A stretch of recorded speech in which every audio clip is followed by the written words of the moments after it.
اور آ رہے ہیں. آپ نے فوراً پوچھا کہ علی کہا تمہارے پیچھے چند قرآن کی آیات نبی پاک پر اتری تھی، وہ آیات سرکار نے مجھے دے کے روانہ کیا ہے، اور کرم بالا کرم یہ ہے کہ آقا نے مجھے اپنی سواری پہ بٹھا کے بھیجا ہے. میں نے کہ سرکار نے اپنی سواری حضرت علی کو عطا فرمائی. کہا وہ آیات میں تمہیں سنانے آیا ہوں. کہا اچھا امیر بن کے آئے ہو یا مامور بن کے آئے ہو؟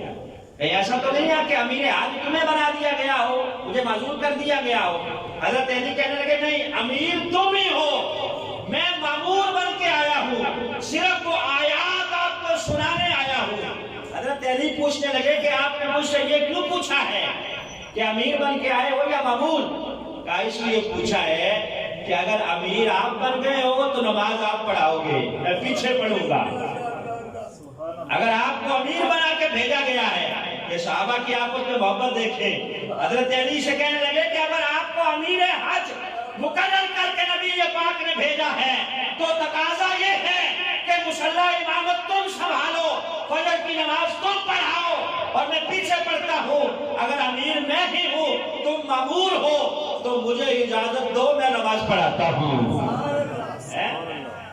حضرت علی کہنے لگے جناب آپ ہی امیر ہیں، لہذا مصلی بھی آپ ہی سنبھالیں، میں بھی آپ کے پیچھے نماز پڑھتا ہوں. علی صرف آواز سنی ہے سواری کی تو دوڑ پڑے ہیں. حضرت صدیق اکبر رضی اللہ تعالیٰ کہ کہیں سرکار تو نہیں آ رہے سوار ہو کے اپنی سواری پہ؟ اگر سرکار ہے تو سرکار نماز پڑھائیں. نبی پاک کے ہوتے ہوئے میری کیا مجال ہے کہ میں مصلی پہ ٹھہروں؟ اسی طرح نبی پاک صلی اللہ علیہ وسلم کی زندگی میں آپ ایک قبیلے کی طرف تشریف لے گئے صلح کروانے کے لیے.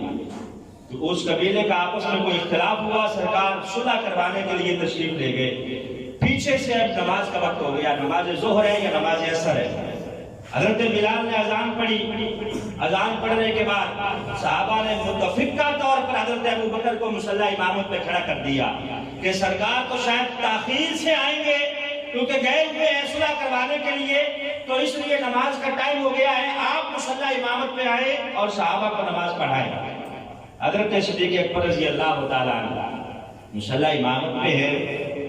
ادھر سے این نماز کے دوران نبی پاک صلی اللہ علیہ وسلم تشریف لے آئے. اب سارے صحابہ ظاہر ہے نماز پڑھ رہے تھے، قبلہ کی طرف منہ تھا. سرکار جب پیچھے سے تشریف لائے ہیں تو ایک صف ٹوٹی، نبی پاک آگے، پھر صف ٹوٹی، صفیں ٹوٹتی گئی. صحابہ نے تسبیح کرنا شروع کی، زور زور سے سبحان اللہ اور آوازیں لگانا شروع کی تاکہ حضرت ابو بکر کو مخاطب کریں کہ حضور آ گئے ہیں، آپ پیچھے تشریف لے آئے. حضرت ابو بکر مصلی امامت پہ ہیں. جب نبی پاک بالکل پیچھے پہنچ گئے تو سرکار دو عالم صلی اللہ علیہ وسلم کی طرف مڑ کے حضرت ابو بکر نے دیکھا کہ حضور آپ آئیں. نبی پاک نے فرمایا ٹھہرے رہو، نماز مکمل کرواؤ. باوجود اس کے کہ سرکار فرما چکے، حکم دے چکے کہ تم نماز پڑھاؤ، حضرت ابو بکر پیچھے ہٹے، نبی پاک کو پکڑ کے آگے کیا. سرکار دو عالم صلی اللہ علیہ وسلم نے نماز پڑھائی. جب نماز مکمل ہوئی تو میں ابو بکر میں نے کہہ جو دیا تھا کہ تم ٹھہرے رہو، تو پھر ٹھہرے رہتے. تو حضرت ابو بکر نے جواب کیا دیا؟ کہا حضور ابو کو آفا کے بچے کی مجال کیا ہے کہ آپ کے ہوتے ہوئے مصلی پہ ٹھہرا رہی ہے. میں اپنا نام بھی نہیں لیا، اپنے ابا کے نام سے اپنے آپ کو پکار کے کہنے لگے کہ مجھ ابو کو آفا کے بچے کی مجال کیا ہے کہ میں آپ کے ہوتے ہوئے مصلی امامت پہ ٹھہرا رہوں. حضور آپ آ گئے ہیں تو یہ مصلی بھی آپ کا ہے، یہ عزتیں آپ کی وجہ سے ہے. آپ نماز پڑھائے، ہم آپ کے پیچھے نماز پڑھیں گے. یہ صحابہ کرام رضوان اللہ علیہ اجمعین کا عشق ہے. نبی پاک صلی اللہ علیہ وسلم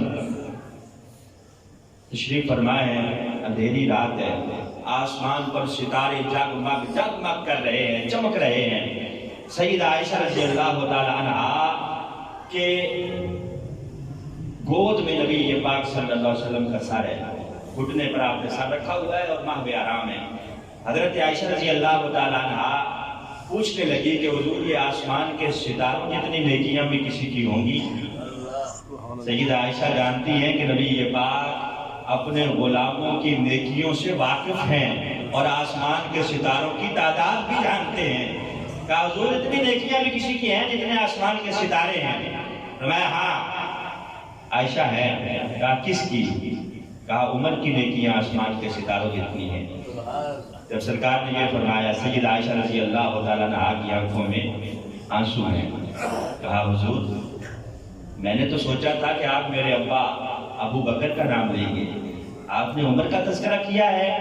میرے بابا کی نیکیاں کہاں گئی جنہوں نے ساری زندگی حضور آپ کی خدمت کی ہے، مال اپنا آپ کے قدموں پہ نشاور کیا ہے، حضور جنہوں نے بچپن سے لے کے بڑھاپے تک آپ کی خدمت کی ہے، ان کی نیکیاں کہاں گئی؟ نبی یہ بات نے فرمایا عائشہ ٹھہر جاؤ آگے سنو۔ کہا حضور فرمائیے۔ کہا عمر کی پوری عمر کی نیکیاں ابو بکر کی ایک نیکی کے برابر ہیں۔ عمر بھر کی نیکیاں عمر کی ابو بکر کی ایک نیکی کے برابر۔ ایک نیکی کون سی ہے؟ علماء نے لکھا ہے کہ وہ غار والی نیکی ہے۔ وہ غار والی نیکی ہے کہ جس میں آپ 3 دن اور 3 راتیں نبی پاک کے چہرہ بدعا کی زیارت کرتے رہے ہیں۔ تو حضرت فاروق اعظم جیسے جلیل القدر صحابی بھی فرمایا کرتے تھے کاش میں ابو بکر کے سینے کا بال ہوتا، میں ابو بکر کے سینے کا بال ہوتا۔ یہ مقام حضرت سیدنا صدیق اکبر رضی اللہ تعالیٰ عنہ ہے۔ اور محبت رسول کا عالم یہ ہے، نبی پاک نے ایک دن انگوٹھی دی، تو میں ابو بکر یہ لے جاؤ اور اس کے اوپر لکھوا لاؤ لا الہ الا اللہ۔ کیا لکھوا لاؤ؟ لا الہ الا اللہ۔ اب آپ نے وہ انگوٹھی لی اور زرگر کے پاس نقاش کے پاس گئے، اس سے جا کے کہا کہ اس کے اوپر لکھ دو لا الہ الا اللہ محمد الرسول اللہ صلی اللہ علیہ وسلم۔ لا الہ الا اللہ محمد الرسول اللہ، پورا کلمہ لکھنے کو کہا۔ اس نے لکھ کے انگوٹھی آپ کے حوالے کر دی کہ یہ لو۔ جب آپ لے کر نبی پاک صلی اللہ علیہ وسلم کی خدمت میں آئے، سرکار دو عالم صلی اللہ علیہ وسلم نے انگوٹھی کو دیکھا تو اس کے اوپر لکھا ہوا تھا لا الہ الا اللہ محمد الرسول اللہ و خلیفۃ ابی بکر۔ سبحان اللہ، سبحان محمد اللہ کے رسول ہے اور ان کے خلیفہ ابو بکر ہے۔ سبحان اللہ، سبحان جب یہ اضافہ نبی پاک صلی اللہ علیہ وسلم نے دیکھا تو فرمایا ما هذه الزوائد، ابو بکر یہ زیادہ کیوں لکھوا کے لائے ہو؟ میں نے تو فقط اتنا کہا تھا کہ لا الہ الا اللہ لکھوا کے لاؤ۔ کہا حضور جب میں نے لا الہ الا اللہ لکھوایا تو میری محبت نے گوارا نہیں کیا کہ آپ کا نام رب کے نام سے جدا ہو۔ حضور آپ کا نام تو میں نے لکھوایا ہے، میرے نام کا پتہ نہیں۔ ابھی آپ وضاحت فرما ہی رہے تھے کہ جبریل آ گئے، جبریل آ گئے۔ کہا حضور اللہ رب العزت آپ کو سلام فرماتا ہے اور اللہ فرماتا ہے کہ وضاحت کراؤ کہ ابو بکر نے تمہارے نام کو میرے نام سے جدا ہونا پسند نہیں کیا، اس کے عشق نے گوارا نہیں کیا کہ میرے نام سے تمہارا نام جدا ہو۔ تمہارا نام اس نے لکھوایا ہے اور میں رب ہوں، میں نے بھی گوارا نہیں کیا کہ ابو بکر کا نام تمہارے نام سے جدا ہو، لہذا ابو بکر کا نام میں نے لکھوایا ہے۔ ارے تکبیر، نعرہ رسالت، گلی گلی نگر نگر، گلی گلی نگر نگر، مصطفیٰ کے ہیں ہم سفر، نعرہ رسالت، نعرہ تحقیق۔ حضرت سیدنا صدیق اکبر رضی اللہ تعالیٰ آپ مزاج شناس مصطفیٰ صلی اللہ علیہ وسلم ہیں۔ سرکار دو عالم صلی اللہ علیہ وسلم زندگی کے آخری ایام میں سر پر رومال باندھا ہوا ہے، نبی پاک نے تشریف لائے منبر پر اور خطبہ ارشاد فرمایا۔ خطبہ ارشاد فرمانے کے بعد آپ فرمانے لگے کہ اللہ نے ایک بندے کو اختیار دیا ہے، ایک بندے کو اللہ نے اختیار دیا ہے کہ چاہے تو دنیا میں رہے، چاہے تو اپنے رب کے پاس آ جائے، چاہے تو اپنے رب کے پاس آ جائے۔ اب سارے صحابہ تشریف فرمائے، کسی نے بات کو سمجھا نہیں۔ حضرت ابو بکر ہیں، دھاڑے تھپڑے مار مار کے رو رہے ہیں۔ صحابہ حیران ہے کہ نبی پاک نے تو کسی کا نام نہیں لیا کہ کس کو اختیار دیا، صرف یہی فرمایا کہ ایک بندے کو اللہ نے اختیار دیا ہے، چاہے تو دنیا کی نعمتیں استعمال کرے، چاہے تو اپنے رب کے پاس آ جائے۔ لیکن حضرت ابو بکر رو رہے ہیں، صحابہ پوچھ رہے ہیں کہ اس بابے کو کیا ہوا، اس نے رونا کیوں شروع کر دیا؟ حضرت صدیق اکبر رضی اللہ تعالیٰ عنہ سے جب پوچھا گیا، فرمایا تم سمجھے ہی نہیں ہو، نبی پاک کا اشارہ اپنی طرف ہے، گویا سرکار یہ فرما رہے ہیں کہ میرے وصال کا وقت آ گیا ہے، اللہ نے مجھے اختیار دے دیا ہے، چاہوں تو دنیا میں رہوں، چاہوں تو رب کے پاس چلا جاؤں۔ اور سرکار فرما رہے ہیں کہ میں نے اپنے رفیق اعلیٰ کی ملاقات کے لیے انتخاب کر لیا ہے، اور میں نے اس بات کو پسند کر لیا ہے کہ میں اپنے رفیق اعلیٰ کے پاس چلا جاؤں۔ صحابہ کہتے ہیں اس وقت ہمیں پتہ چلا کہ صدیق اکبر ہم سب سے بڑے عالم ہیں، عالم اللہ، سب سے بڑے عالم ہیں۔ وہ بات بھی سمجھ جاتے ہیں جو اشاروں میں ہوتی ہے، یعنی ایسے مزاج شناس مصطفیٰ ہیں کہ ابھی سرکار دو عالم صلی اللہ علیہ وسلم نے صرف اشارہ کیا ہے، حضرت ابو بکر سمجھ گئے ہیں کہ یہ نبی پاک اپنی طرف اشارہ کر رہے ہیں کہ اللہ نے مجھے اختیار دے دیا ہے، اور میرا وقت آ گیا ہے کہ میں اس دنیا کو چھوڑ کے اپنے رفیق اعلیٰ کے پاس چلا جاؤں۔ تو مسجد محترم شامل حضرات، جب نبی پاک صلی اللہ علیہ وسلم کے وصال کا وقت آیا، وصال ہوا تو پورے مدینے میں کوہرام مچا ہوا ہے۔ حضرت صدیق اکبر ننگی تلوار لے کے کھڑے ہیں اور کہہ رہے ہیں خبردار، اگر کسی نے کہا کہ نبی پاک کا وصال ہو گیا ہے میں اس کی گردن کاٹ دوں گا۔ صحابہ رو رہے ہیں، حضرت عثمان غنی رضی اللہ تعالیٰ عنہ کی آنکھیں بھیگی ہوئی ہیں اور آنسو خشک نہیں ہوتے، پورا مدینہ کوہرام زدہ ہے، اور پریشانی کا عالم یہ ہے کہ صحابہ کی ہچکیاں بنی ہوئی ہیں۔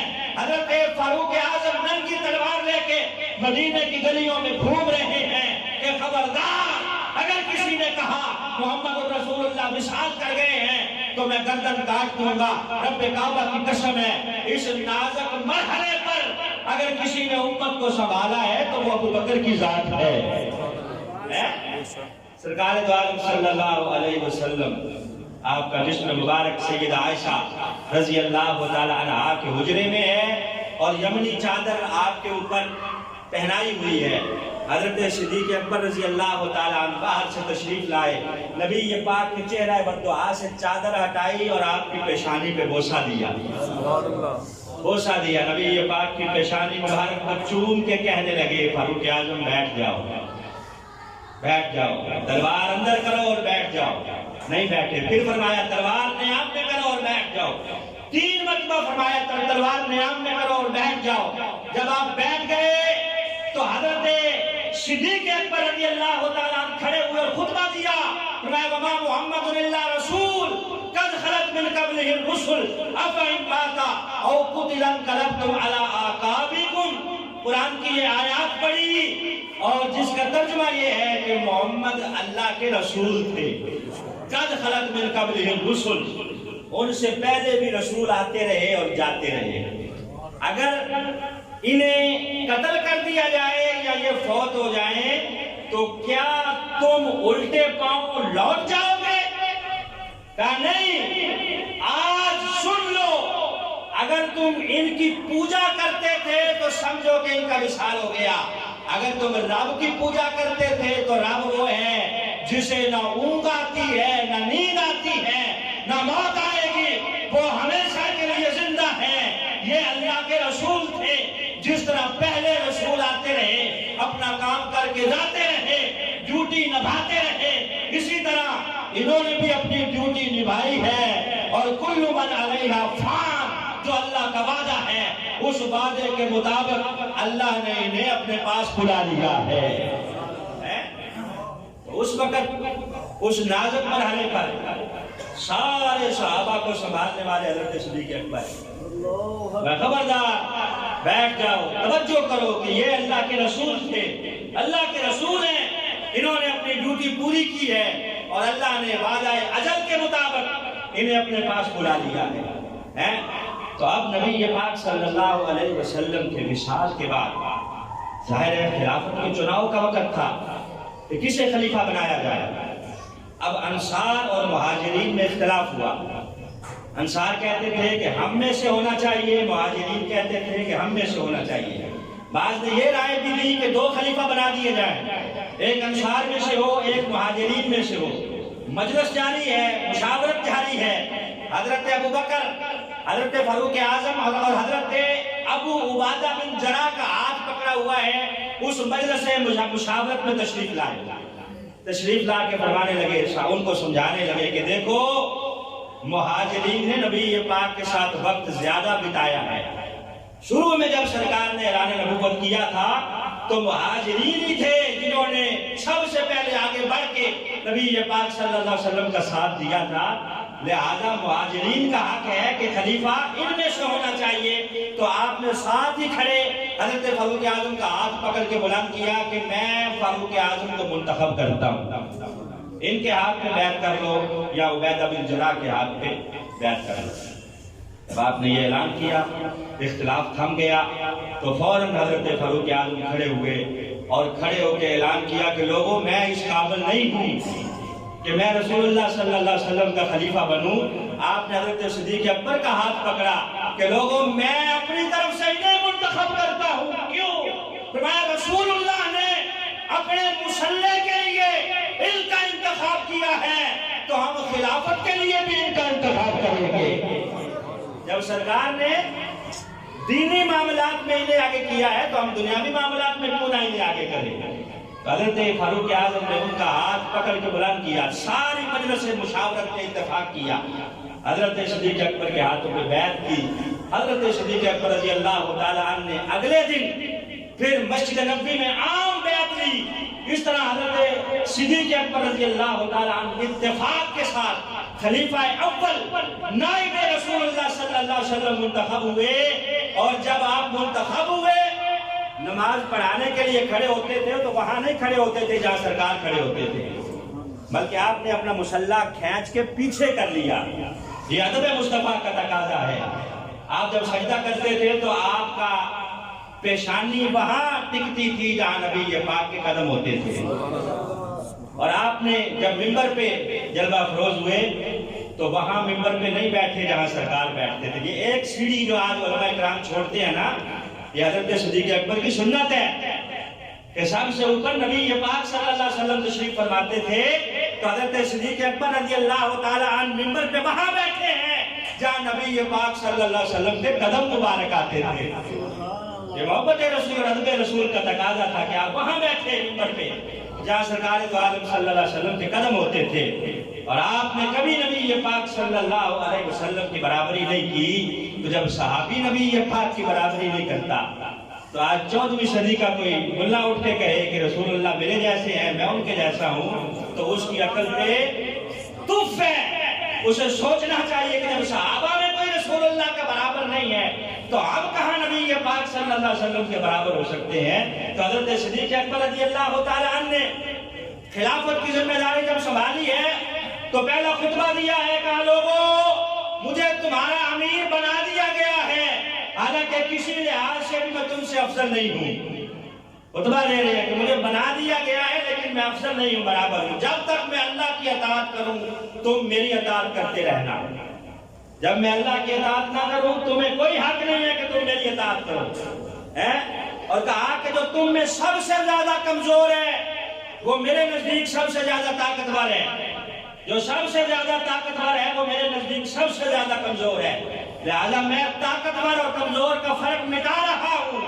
حضرت صدیق اکبر پہلا خطبہ دے رہے ہیں کہ خبردار مجھے بنا دیا گیا ہے لیکن میں اس قابل نہیں ہوں، کسی لحاظ سے میں تم سے بہتر نہیں ہوں. مجھے چن لیا گیا ہے تو لہذا اب ظاہر ہے اس بات پہ اتفاق کرنا ہوگا.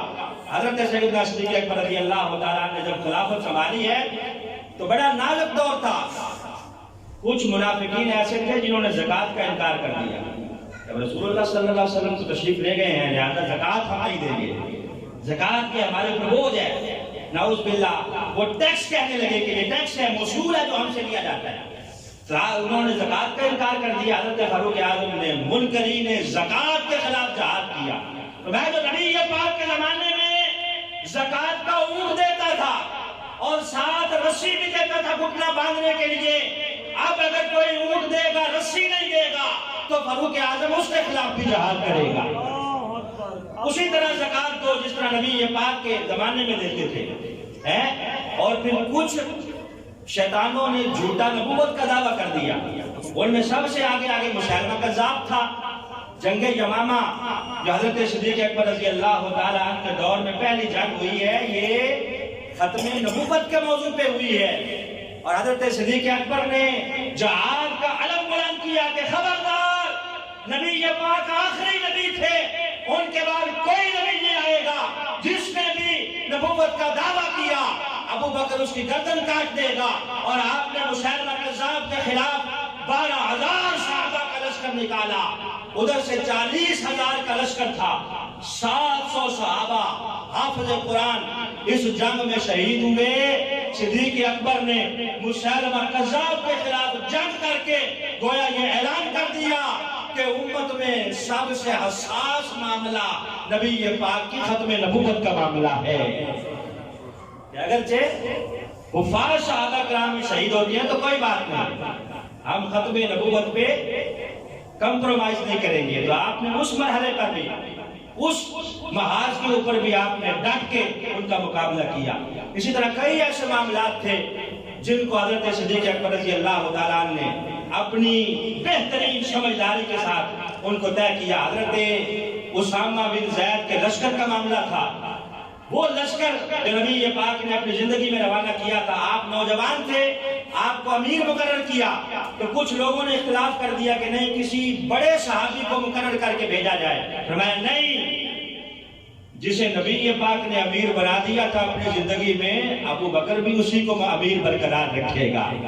میری کا مجال ہے کہ میں انہیں ہٹا کے کسی اور کو مقرر کروں. 2 سال 3 مہینے 10 دن تقریباً 2.25 سال آپ نے خلافت کی یہ نازک ترین ذمہ داریاں ادا کی. نازک ترین ذمہ داریاں باوجہ بخار. آپ کو نمونیا ہوا، سردی کا موسم تھا، آپ نے بخار، آپ نے غسل کیا اور اس غسل کی وجہ سے آپ کو بخار ہوا. وہ بخار 15 دن جاری رہا. 15 دن آپ نے ایک دن اسی بخار کے عالم میں اپنی بیٹی سیدہ عائشہ سے پوچھا کہ آج کیا دن ہے؟ کہا ابا جان آج پیر کا دن ہے. کہا رسول اللہ کا وصال کس دن ہوا تھا؟ کہا پیر کے دن. کہا مجھے آج امید ہے کہ میں اپنے خالق حقیقی سے جا ملوں گا. جب نبی پاک کا وصال ہوا تو آپ کی عمر مبارک 63 سال تھی. حضرت صدیق اکبر کا وصال ہوا تو عمر مبارک 63 سال ہے. 63 سال ہے. اسی بیماری کے عالم میں آپ نے وصیتیں کی. کہا عائشہ جب میں فوت ہو جاؤں تو میری ایک چادر وہ پرانی جو میرے کپڑوں میں موجود ہے وہ لے لینا اور 2 نئی چادریں لے کے مجھے کفن دے دینا. سیدہ عائشہ کہنے لگی ابا جان آپ مسلمانوں کے خلیفہ ہیں، آپ کے لیے 3 چادریں نہیں خریدی جائیں گی، پرانی چادر سے آپ کو کفن کیوں دیا جائے؟ حضرت صدیق اکبر کہنے لگے بیٹا سنو، نئے کپڑوں کی ضرورت مردہ سے زیادہ زندہ آدمی کو ہوتی ہے. کہا بندے کے اعمال اچھے ہوں تو کفن بے شک پرانا ہی کیوں نہ ہو اللہ جنت کے دروازے کھول دے گا. کفن قیمتی ہے، اعمال اچھے نہیں ہیں تو اس کفن کی کوئی اللہ کے ہاں اہمیت نہیں ہے. اگر کہ بندہ ٹاٹ کا کفن پہن کے جائے، اعمال اچھے لے کے جائے تو اس کے ہاں اللہ کے ہاں اس کی قیمت یہ لگے گی کہ جیسے ہی وہ قبر میں داخل ہوگا اس کے لیے جنت کے دروازے کھول دیے جائیں گے. مجھے بتاؤ کہ میں نے کتنا وظیفہ بیت المال سے لیا ہے. بتایا گیا کہ 6,000 درہم بنتے ہیں جو آپ نے سارے خلافت کے دورانیے میں وظیفہ لیا ہے. فرمایا میری فلاں زمین بیچ کر بیت المال میں یہ رقم واپس جمع کر دیا. میں میرا غلام اور سواری اور فلاں چادریں امانت ہیں میری طرف، اسے فاروق اعظم کی طرف منتقل کر دیا جائے جب میرا وصال ہو جائے. جب یہ نشانی حضرت فاروق اعظم تک پہنچی تو آپ عرض کرنے لگے ابو بکر خود تو تم چلے گئے، میرے لیے معاملہ بڑا مشکل چھوڑ کے گئے ہو. مسلمانوں کا خلیفہ بننا، امیر بننا یہ کوئی پھولوں کی سیج نہیں ہے، یہ کانٹوں کی چادر ہے جس کے اوپر پھونک پھونک پہ پاؤں رکھنا پڑتا ہے.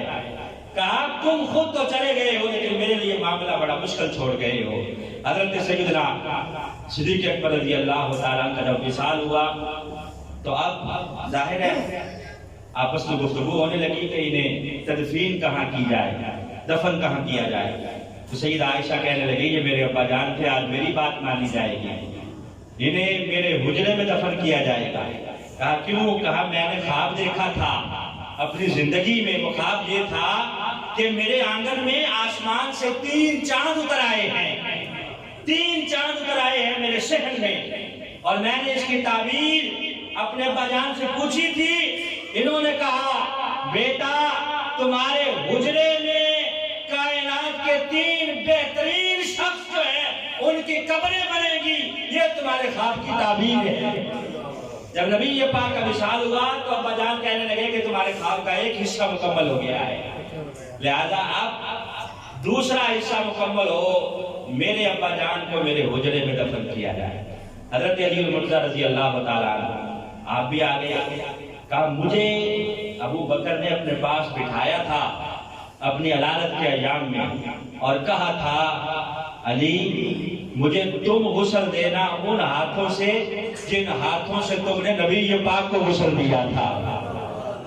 اور ایک روایت کے مطابق حضرت اسما بنت امیس نے حضرت صدیق اکبر کو غسل دیا اور آپ کے بیٹے عبد الرحمن نے معاونت کی، اور ایک روایت کے مطابق حضرت علی المرتضیٰ رضی اللہ تعالیٰ نے غسل دیا۔ فرمایا مجھے یہ وصیت کی تھی کہ غسل تم دینا، اور جب مجھے غسل دے کے کفن پہنا کے جنازہ پڑھ لیا جائے تو میری میت کو اٹھا کے نبی پاک کے در اقدس پہ لے جانا، روضہ رسول کے باہر رکھ دینا اور اجازت مانگنا، حضور آپ کا یار غار آیا ہے، یار مزار بننا چاہتا ہے، اگر دروازہ کھل جائے تو اندر داخل کر دینا، وہاں تدفین کر دینا، ورنہ عام مسلمانوں کے قبرستان میں دفن کر دینا۔ دہلی کہتے ہیں کہ مجھے وصیت کی تھی کہ مجھے اٹھانا، میری میت کو نبی پاک صلی اللہ علیہ وسلم کے در اقدس پہ لے جانا۔ اسی وصیت کے مطابق آپ کی میت کو دست خاکی کو لے جایا گیا، لے جا کے روضہ انور کے باہر رکھا گیا۔ صحابہ کہتے ہیں دروازہ مقفل تھا، تالا لگا ہوا تھا۔ جب اجازت مانگی گئی کہ حضور یار غار آیا ہے، یار مزار بننا چاہتا ہے، اجازت مانگ رہا ہے، تو اندر سے آواز آئی ادخل الحبیب الی الحبیب فإن الحبیب الی الحبیب مشتاق، دیر کیوں کرتے ہو، محبوب کو محبوب سے ملا دو۔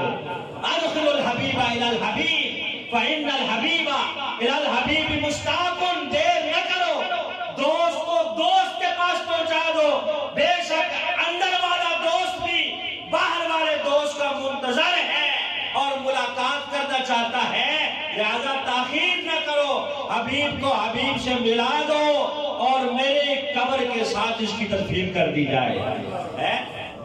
حضرت سیدنا صدیق اکبر رضی اللہ تعالی عنہ کو نبی پاک صلی اللہ علیہ وسلم کے ساتھ کندھوں کے نزدیک آپ کا سر انور رکھ کے اس طرح آپ کی تدفین کر دی گئی، اور آج آپ نبی پاک صلی اللہ علیہ وسلم کے مزار کے بھی ساتھی ہیں، کل آپ حشر کے میدان کے بھی ساتھی ہوں گے، اور انشاءاللہ العزیز آپ حوض کوثر پہ بھی نبی پاک صلی اللہ علیہ وسلم کے ساتھی ہوں گے۔